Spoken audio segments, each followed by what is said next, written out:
Hello my dear student, আজকে আমি class 12 TBC board থেকে একটা পার্ট নিয়েছি চৌম্বক ক্ষেত্র চ্যাপ্টার থেকে বায়োসাভার্ট সূত্র। তো যারা যারা সিবিসি স্টুডেন্ট আছো, যদি বাংলা বুঝতে পারো তোমরাও এটাকে পার্টিসিপেশন হিসেবে নিতে পারো। ওকে, তোমরা পার্টিসিপেট করো। জাস্ট দেখো, বোঝার জন্য লেকচার দরকার। এবার বেঙ্গলি নাকি ইংলিশে ওটা হচ্ছে লেকচার, ওটা বিষয় না, মেন হলো আন্ডারস্ট্যান্ডিং থিঙ্কিং। ওকে, সো আন্ডারস্ট্যান্ডিং নলেজ होना जरूरी है, ठीक है। সো দেখো, বায়োসাভার্ট সূত্র। বায়োসাভার্ট সূত্র কি বলেছে যে কোনো একটা তড়িৎবাহী তারের আশেপাশে যে কোনো অঞ্চলে আমি যদি কোনো একটা বিন্দুকে কল্পনা করি, ওই বিন্দুতে যে চৌম্বক ক্ষেত্র তৈরি হয়, সেই চৌম্বক ক্ষেত্র কি কি বিষয়ের উপর নির্ভর করে, ওইটা ওই তড়িৎ প্রবাহীর বা তড়িৎ প্রবাহের উপর নির্ভরশীল। তড়িৎ প্রবাহ মাত্রা আই এর সাথে সমানুপাতিক, এবং যে দৈর্ঘ্য আমি কল্পনা করব পরিবাহীর মধ্যে ক্ষুদ্র দৈর্ঘ্য, ওই ক্ষুদ্র দৈর্ঘ্যের সাথে সমানুপাতিক। এবং ওই তড়িৎবাহী তারের আহ, যে ডিএল ক্ষুদ্র অংশ, এবং ওই ডিএল থেকে আলোচ্য বিন্দু যে পি বিন্দুটা আমি নেব বা কিউ বিন্দু নেব, ওইটা দূরত্বের মধ্যবর্তী কোণের সাইনের সমানুপাতিক হয়। ওকে, সাইন থিটা। এবং ওদের যে দূরত্ব ডিএল থেকে পি বিন্দুগামী যে রেখা, ওইটার যে দূরত্ব, ওই দূরত্বের বর্গের ব্যস্তানুপাতিক। ওকে, এটা ইনভার্স স্কয়ার ল মেনে চলে।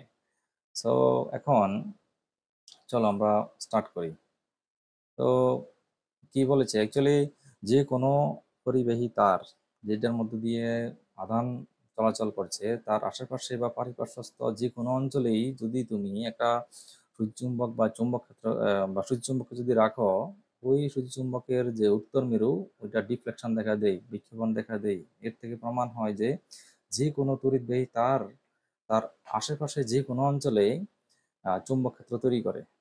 এবং ওই চৌম্বক ক্ষেত্রের মান বা স্ট্রেংথ, ওকে, যে আম, মানে এটা কতটুকু দূরত্ব পর্যন্ত তার স্ট্রেংথ বা ক্ষমতা আম, থাকবে, ওটা নির্ভর করবে তাদের দূরত্বের উপর। পরিবাহী তার থেকে দূরত্ব বাড়ার সাথে সাথে ওটার যে স্ট্রেংথ, সেটা হ্রাস পাবে। অর্থাৎ এটা দূরত্বের উপর অবশ্যই নির্ভরশীল, যেটা আমরা পেয়েছিলাম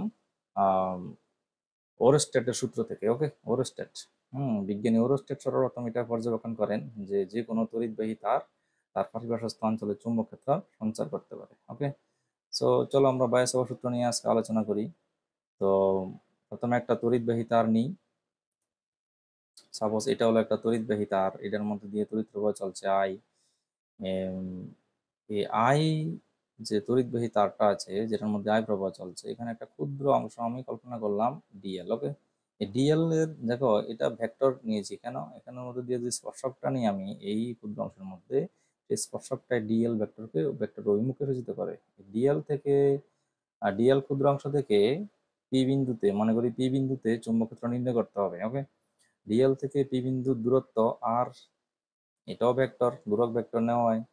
হ্যাঁ, আর নিয়ে নিলে এখন এই পি বিন্দুতে উৎপন্ন চৌম্বক ক্ষেত্র, যে চৌম্বক ক্ষেত্র বি, অথবা এই ক্ষুদ্র অংশের জন্য চৌম্বক ক্ষেত্র কি হবে, ক্ষুদ্রই হবে, ডিবি। এই ডিবি কি কি বিষয়ের উপর নির্ভরশীল, এটা আমি উপরে লিখে দিয়েছি, দেখো।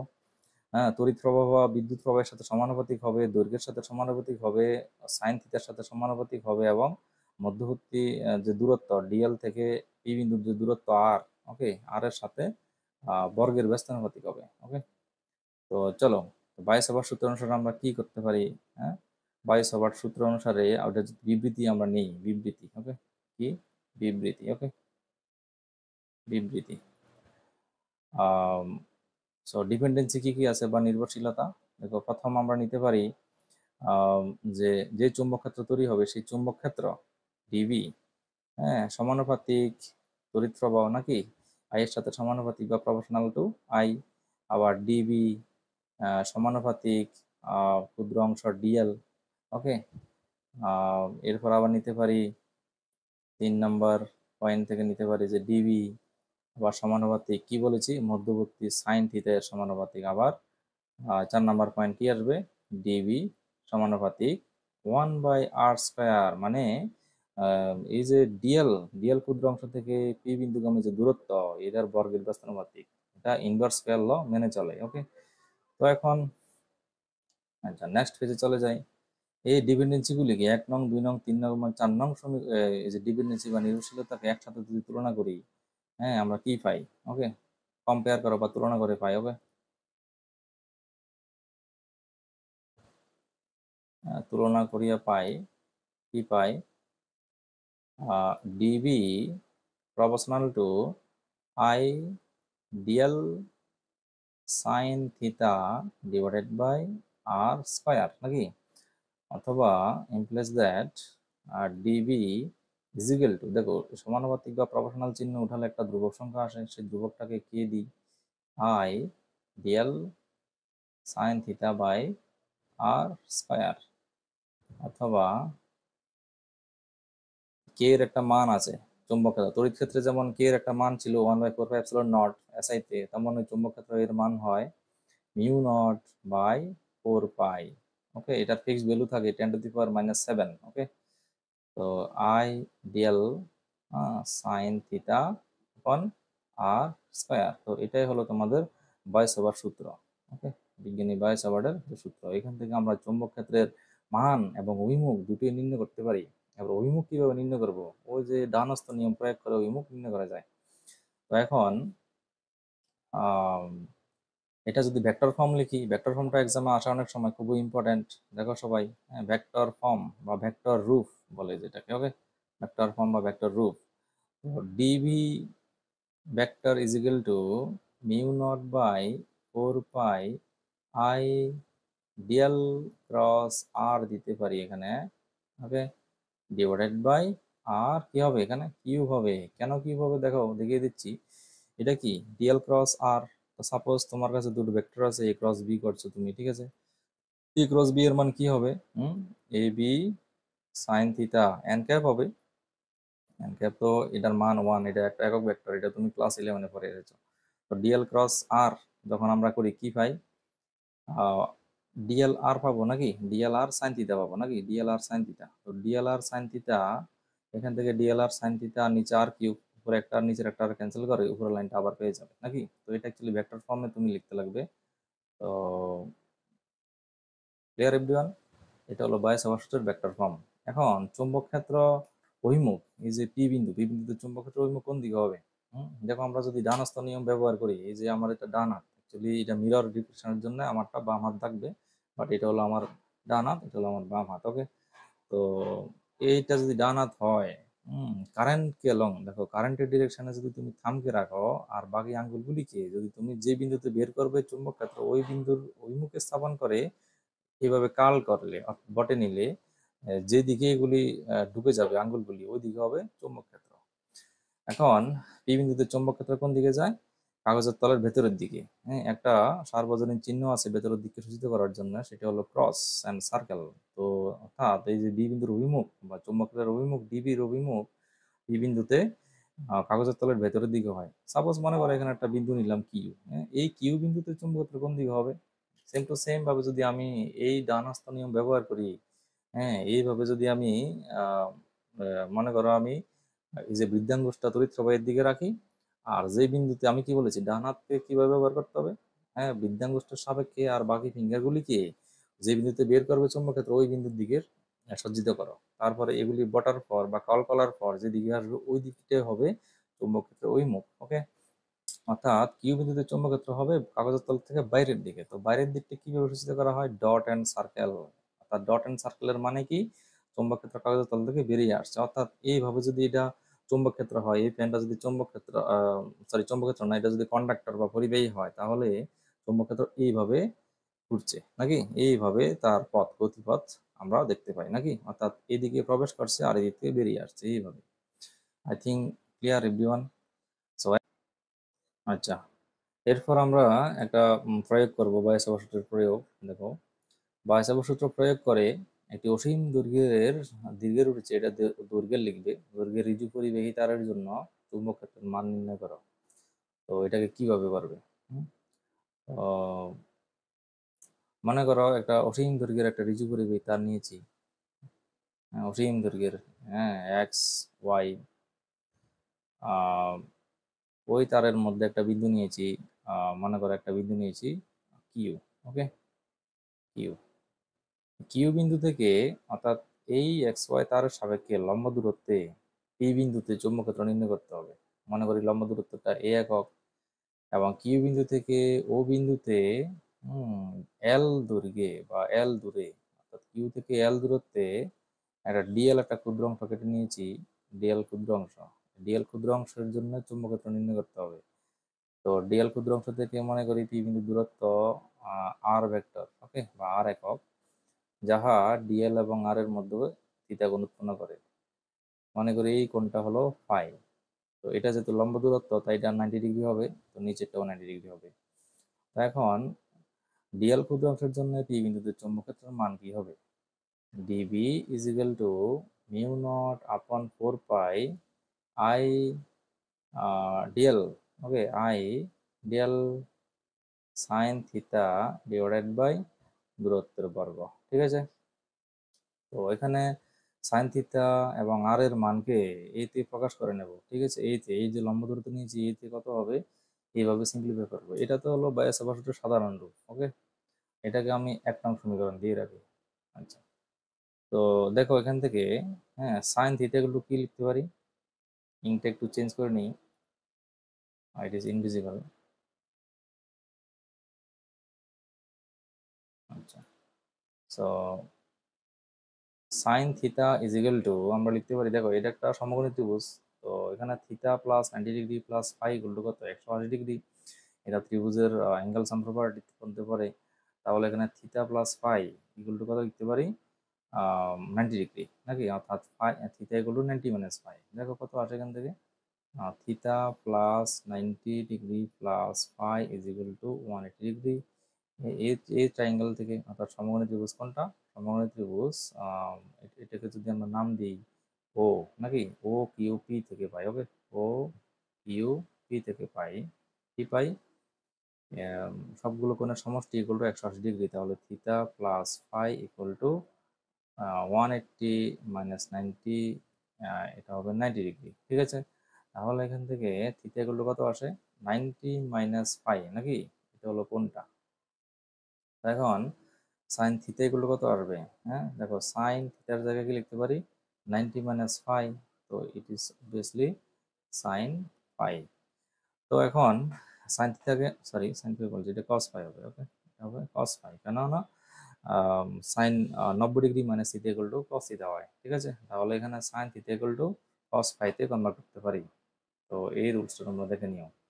তো এখন কস ফাই ইকুয়াল টু কত, cos phi is equal to আমরা কি লিখতে পারি, কস ফাই ইকুয়াল টু, দেখো এইটা সমকোণী ত্রিভুজ যদি হয়, ফাই এখন অ্যাকিউট অ্যাঙ্গেল বা সূক্ষ্মকোণ, তাহলে সূক্ষ্মকোণ কার কার মধ্যে তৈরি হয়, ভূমি এবং অতিভুজের মধ্যে। তাহলে এখানে কস ফাই গুলো কি লিখতে পারি, কস ফাই গুলো লিখতে পারি ভূমি বাই অতিভুজ, অর্থাৎ এ ডিভাইডেড বাই আর, নাকি। তাহলে এখান থেকে আর ইকুয়াল টু কত আসে এ বাই, হ্যাঁ, কস ফাই, তাহলে এটা আসবে এ সেক ফাই। তাহলে আমাদের কাছে এখন আর এর ভ্যালু আছে। ঠিক আছে, তো এরপর কি বের করতে হবে, দেখো টেন ফাই বের করো, হ্যাঁ, টেন ফাই এগুলো কি লিখতে পারি লম্ব বাই ভূমি, অর্থাৎ এল বাই এ। তাহলে এখান থেকে এল ইকুয়াল টু চলে আসছে এ ইন্টু টেন ফাই। দেখো এখান থেকে ডিএল কে বের করতে হবে, এই যে ডিএল লিখেছি আমরা, ডিএল কে বের করতে হবে। ডিএল কিভাবে আসবে, নিশ্চয়ই এটাকে পার্শ্বিক অবকলন করতে হবে, ওকে, ডিফারেন্সিয়েটিং করো উভয় পক্ষে। তাহলে এখান থেকে ডিএল ইকুয়াল টু আসবে এ, তো ধ্রুবক সংখ্যা এ সেকের ফাই ডি ফাই। যাদের অঙ্ক আছে তারা এটা ভালো বুঝবে, যাদের অঙ্ক নেই তারাও বুঝে নাও। উভয় পক্ষে যদি আমরা এটাকে ডেরিভেটিভ করি, পার্শিয়াল ডেরিভেটিভ করি, তাহলে ডিএল ইকুয়াল টু এ সেকের ফাই ডি ফাই, কেননা ডিডি এক্স টেন এক্স এর ভ্যালুও তো সেকের এক্স দেই, নাকি। তাহলে এটাকে পার্শিয়ালি ডেরিভেটিভ করলে এটার ভ্যালু আসবে সেকের ফাই ডি ফাই। তো এই ভ্যালুগুলি আমাদের আছে, এই ভ্যালুগুলি বসিয়ে এখন এক নং সমীকরণে বসাও। এক নং সমীকরণে যদি ভ্যালুগুলি বসাই কি আসবে এখানে, ঠিক আছে, দেখো 1 নং সমীকরণ থেকে পাই, ওকে, 1 নং সমীকরণ থেকে পাই, ওকে, লিখে নাও। কি পাই, ডিবি ইজ ইকুয়াল টু, হ্যাঁ, mu not by 4 pi I, dl এর ভ্যালু কত দেখো, ডিএল ইকুয়াল টু কি বের করেছি এ সেকের phi D phi, okay, a সেকের ফাই ডি ফাই। এরপর কি আছে sine theta, sine theta equal to কি লিখতে পারি, দেখো এই যে এখানে আছে sine theta equal to cos phi, লিখে নাও, ওকে। এটা আসবে কস ফাই ডিভাইডেড বাই কি ছিল আর স্কোয়ার। ওকে, আর এর ভ্যালু কত আছে এখানে? এই যে দেখো আর ইকুয়াল টু এ সেক পাই, তো আর স্কোয়ার হলো কি আসবে? এ স্কোয়ার। ওকে, সেক স্কোয়ার পাই। আচ্ছা, এটা হলো আমাদের মান বসানোর পর এর অবস্থা। তো এখন দেখো সেক স্কোয়ার পাই ক্যান্সেল, এই একটা একটা ক্যান্সেল, ক্যান্সেল হয়ে কি আসছে এখানে? Mu not by 4 pi I cos pi D pi upon A, নাকি? এটা একটা একটা ক্যান্সেল হয়ে গেছে। তো এটা হলো ডিবি এর মান। ডিবি কেন বলছি এখানে? ক্ষুদ্র ডিএল অংশের জন্য চুম্বক ক্ষেত্রও ক্ষুদ্র হবে। ওকে, পি বিন্দুতে চুম্বক ক্ষেত্র ক্ষুদ্র হবে। এখন পুরো সম্পূর্ণ অংশের জন্য বের করতে গেলে আমাকে এই যে এক্স এবং ওয়াই থেকে পি বিন্দুকে যুক্ত করে নিতে হবে। এক্স এবং ওয়াই থেকে পি বিন্দুকে একটা স্ট্রেট লাইন অঙ্কন করে নাও। এইভাবে তোমরা স্কেল দিয়ে ড্র করো, তাহলে স্ট্রেট হবে। তো মনে করি এই অ্যাঙ্গেলটা হলো φ1 আর এই অ্যাঙ্গেলটা হলো φ2। ঠিক আছে? তো এক্স এবং ওয়াই বিন্দুর মধ্যে যদি আমরা ডিএল অংশ কেটে নিই, তাহলে এইগুলিকে যদি যুক্ত করি, তাহলে পি বিন্দুতে মোট চুম্বক ক্ষেত্র হয়ে যাব এক্স ওয়াই দৈর্ঘ্য তারের জন্য। ওকে, তাহলে সুতরাং মোট চুম্বক ক্ষেত্র বি ইকুয়াল টু ইন্টিগ্রেশন করতে হবে। হ্যাঁ, এইভাবে ক্ষুদ্র ক্ষুদ্র অংশ যদি পাই পি বিন্দুতে চুম্বক ক্ষেত্র ডিবি ডিবি যদি নিয়ে নিই, ডিবি ডিবি করে, তাহলে এটাকে -φ1 থেকে +φ2 এর মধ্যে ইন্টিগ্রেশন করতে হবে উইদিন লিমিট φ1 থেকে φ2, নাকি? এই দেখো এটা কত নেগেটিভ অক্ষ আর এটা কি পজিটিভ অক্ষ না ওয়াই এর, তো তাই এখানে হবে -φ1 আর এটা হবে +φ2। ওকে, তো তাহলে ডিবি এর মান বসাও, এখানে কত আছে? Integration mu not I cos phi d phi divided by 4 pi a. Okay, তো লিমিট দিয়ে দাও φ1 থেকে φ2। ওকে, φ1 থেকে φ2 তে ইন্টিগ্রেশন করো এবং ওদের লিমিট -φ1 থেকে φ2। তো এখানে দেখো মিউ নট আই, হ্যাঁ, ডিভাইডেড বাই 4 পাই এ, এটা ধ্রুবক সংখ্যা, এটা বেরিয়ে আসবে। ধ্রুবক সংখ্যার ইন্টিগ্রেশন ডেরিভেটিভ কোনোটাই হয় না। তো B equal to mu not I upon 4 pi A, then integration only cos phi d phi, তো -φ1 +φ2। তো এখানে একটু জায়গা করে নিই, তোমরা সিরিয়ালে লিখবে step by step. Then B equal to mu not I by 4 pi a. দেখো ইন্টিগ্রেশন cos phi এর ভ্যালু কত? ইন্টিগ্রেশন cos phi মানে sin phi। Okay, sin phi। তো লিমিট দিয়ে দাও -φ1 থেকে +φ2। তো লিমিট কিভাবে বসাতে লাগে? তো mu not I by 4 pi A, then sine phi. দেখো একবার ফাই এর জায়গায় আপার লিমিট মাইনাস দিয়ে আরেকবার লোয়ার লিমিট বসবে, এভাবে লিমিট ব্রেক করতে হয়। ওকে, সাইন φ2 মাইনাস অফ সাইন -φ1। ওকে, এখানে -φ1। ওকে, দেখো সাইন -φ1 মাইনাস সাইন ফাই 1, তো মাইনাসে মাইনাসে প্লাস হয়ে যাবে। ঠিক আছে, তাহলে এখানে ultimately sine φ2 plus sine phi 1 আসবে। ওকে, তাহলে এখানে B equal to mu not I ব্র্যাকেটে φ1 প্লাস φ2, সরি সাইন φ2 লিখবো। ওকে,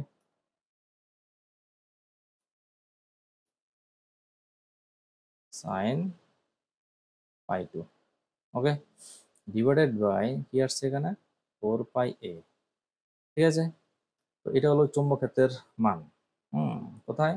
এখানে এই যে পি বিন্দু, পি বিন্দুতে এক্স ওয়াই পুরো তারের জন্য চৌম্বক ক্ষেত্রের মান, এবং এটা হলো কি সীমিত লিমিট, অর্থাৎ সীমার মধ্যে নিয়েছি এক্স এবং ওয়াই কে, এটা লিমিটেড লেন্থ আছে। এখন আমাদের বলেছে কি দীর্ঘ ঋজু তার, অর্থাৎ অসীম দৈর্ঘ্যের বলেছে। অসীম দৈর্ঘ্যের ঋজু তারের জন্য হলে কি হবে? অর্থাৎ এটা অনেক লম্বা হবে। অর্থাৎ এটা যদি এক্স ওয়াই তারটা যদি অনেক লম্বা হয়, তাহলে পি বিন্দুর সাপেক্ষে এক্স এবং ওয়াই এর সাপেক্ষে যে কোণ উৎপন্ন হয়েছে φ1 φ2, ওগুলি দুটোই 90 ডিগ্রি হয়ে যাবে। ওকে, পি পয়েন্টকে তখন ওই এক্স ওয়াই তার মিড পয়েন্টে নিতে হবে। তো এটা হলো তোমাদের গাণিতিক রূপ। বক্স করে নাও। ঠিক আছে, আচ্ছা, ঠিক আছে, এরপর লিখো কিছু স্পেশাল কেস। কেস 1, হ্যাঁ, যদি যদি তুমি কেস 1 নাও, তাহলে কি আসবে এখানে? নেক্সট পেজে চলে যাই। তাহলে বি গুলো কি পেয়েছি লিখে নাও। বি গুলো কি পেয়েছি? মিউ নট দেখো আই হ্যাঁ, mu not I sine phi one plus sine phi two divided by 4 pi a. Okay, এটা আমাদের আছে। তো কেস 1 স্টাডি করো। কেস 1-এ কি বলেছে? তো যদি এই যে পি বিন্দুটি সাপেক্ষে এক্স ওয়াই তারটা অনেক লম্বা হয় দৈর্ঘ্যে, তখন পি বিন্দুটা মিড পয়েন্টে নিয়ে আসতে হবে, এবং তখন ওই সাপেক্ষে ফাই ওয়ান এবং phi two equal to 90 degree হয়ে যায়। অর্থাৎ যখন ওই কেসে কি হবে, phi one equal to phi two equal to 90 degree. Okay, লিখো phi one equal to phi two equal to phi by T two হলে, অর্থাৎ এটা যদি ইনফিনিটলি লং হয়, অর্থাৎ infinitely long. Okay, infinitely long.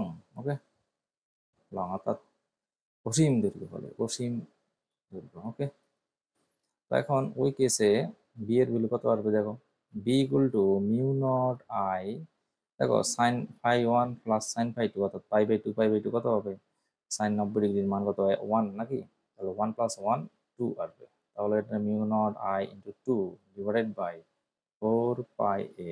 এখানে একটা 2, এখানে 2 ক্যান্সেল করে 2 আসে, তো এটা আসবে মিউ নট আই বাই 2 পাই এ। এটা হলো তোমাদের চৌম্বক ক্ষেত্র বি এর মান। ওকে, অসীম দৈর্ঘ্য রিজু ঘুরিয়ে তারের জন্য। ওকে, কেস 2 আসে অনেক সময়। তো কেস 2 কি, যদি আমি পি বিন্দুকে হয় ওয়াই বিন্দুর কাছে অথবা এক্স বিন্দুর কাছে রাখি, তখনও যদি অসীম দৈর্ঘ্য আমি কল্পনা করি, সাপোজ মনে করো আমার এই পেনটার এই প্রান্তটা আমি জানি, এটা যদি অসীম দৈর্ঘ্য হয়, তাহলে ওই ক্ষেত্রে কি আসবে, যে প্রান্ত দিয়ে আমি পিকে নিয়ে আসবো ওই প্রান্তের কোণ কত আসবে, 0 ডিগ্রি। অর্থাৎ এটা এটা কেস 2-তে আসবে। ওকে, হ্যাঁ, কেস 2 তোমরা ডিভিশন করে লিখে নাও। কেস 2, এটা ছিল কেস 1। ওকে, তো যখন পি বিন্দু ওয়াই অথবা এক্স এর কাছে আসে, অর্থাৎ নিয়ার বাই, তো হয় পিস লাইস, হ্যাঁ, নিয়ার বাই এক্স আর ওয়াই পয়েন্ট, দেন ওই কেসে কি আসবে, হয় ফাই ওয়ান অথবা ফাই টু যে কোনো একটা জিরো আসবে। যদি আমি ওয়াই এর কাছে রাখি, তাহলে ফাই টু জিরো আসবে, অথবা এক্স এর কাছে রাখবে ফাই ওয়ান জিরো আসবে। তো ওই কেসে কি আসবে, হ্যাঁ, phi one is equal to phi one, হ্যাঁ, phi one equal to zero রাখো, তাহলে ফাই টু অবভিয়াসলি 90 ডিগ্রি আসবে। অথবা যদি তুমি ফাই টু কে জিরো রাখো, তাহলে phi one equal to 90 degree আসবে নাকি। অর্থাৎ এই যে চৌম্বক ক্ষেত্রের স্পেশাল কেস, এই ফাই ওয়ান দেখো, সাইন ফাই ওয়ান বা সাইন ফাই টু, একটা জিরো আসবে আর একটার মান কত, 1 আসবে। ওই কেসে কি আসবে, বি এর value mu not I by 4 pi a থাকে যাবে। ওকে, সুতরাং চৌম্বক ক্ষেত্র B equal to mu not I by 4 pi a, ব্র্যাকেটে দেখো পাই ওয়ান যদি আমি ফার্স্ট কেস ধরে নিই, তাহলে প্রথমটা জিরো, পরেরটা 1, 0 + 1, তো ইকুয়াল টু কত আসবে, হ্যাঁ, mu not I by 4 pi a. ওকে, এটাই রেজাল্ট।